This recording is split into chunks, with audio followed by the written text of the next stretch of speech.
Een van die mooiste oomblikke in die huidige Olimpiese spele in Parys vir my persoonlik was toe die Britse vroue roeispan die Quad-Scull Racers gewen het. In die onderhoud na die tyd het een van die spanlede, Lola Anderson, getuig hoe sy as 'n 13-jarige dogter 'n inskrywing met 'n doelwit in haar dagboek gemaak het. Sy eendag 'n Olimpiese atleet wil wees. Sy sê alhoewel sy het net die inskrywing gemaak, het sy eintlik maar die bladsy weer uitgeskeer, opgevrommel en op die vloer in die hoek gegooi. 7 jaar later is haar pa gediagnoseer met terminale kanker.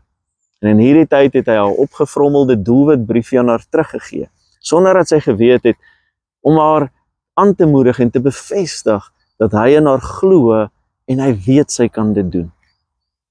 Om 'n Christen te wees is nie anders nie.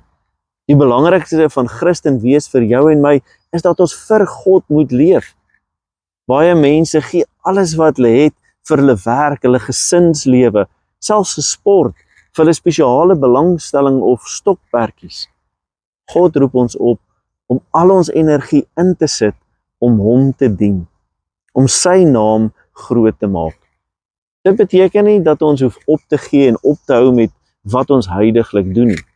Nie almal van ons gaan dominees of predikers wees, nie almal van ons gaan pastorale werkers wees of sendelinge word nie. Maar God roep ons om in ons hele lewe en wese, met alles wat ons is, doen en sê, tot eer en verheerliking van sy naam op te tree, in diens van hom te staan. Jakobus 2 vers 14 tot 18 vra die vraag en sê, kan ons geloof en werke teenoor mekaar stel? Hy sê en hy gee die voorbeeld, as iemand naak is of honger is en jy sê vir hulle gaan trek aan en eet iets, maar jy gee nie vir hulle wat hulle nodig het nie, is dit puntloos. Geloof kan nie sonder werke bestaan nie.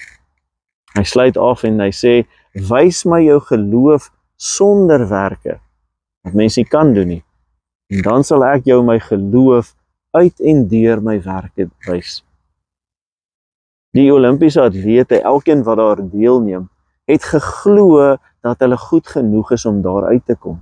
En toe het hulle vir maande en jare aaneen geoefen, intens gewerk, om uiteindelik te kwalifiseer om hierdie maand daar te kan deelneem. Ek en jy se geloof, elkeen van ons het gawes, talente en vermoëns, waardeur ons God kan dien, waardeur ons geloof kan bewys. Maar ek en jy moet eers dit doen, voordat dit kan getuig.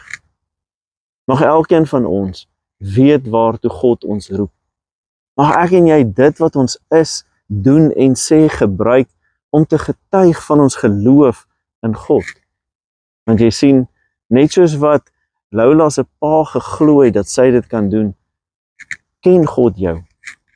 Hy het jou geroep as sy kind, hy roep jou by die naam, en hy het sy gees gegee om jou by te staan.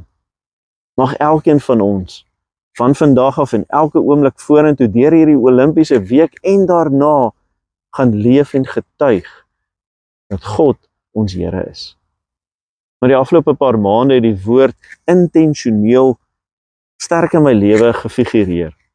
En ek wil vandag vir jou vra, kom ons bid 'n bekende gesang, om te vra dat God ons sal lei.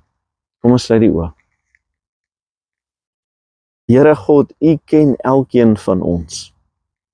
U weet waar ek is, en U weet waarheen ek op pad is en waarmee ek worstel. En daarom bid ons vandag, neem my lewe, laat dit Heer, U gewy wees, meer en meer. Amen.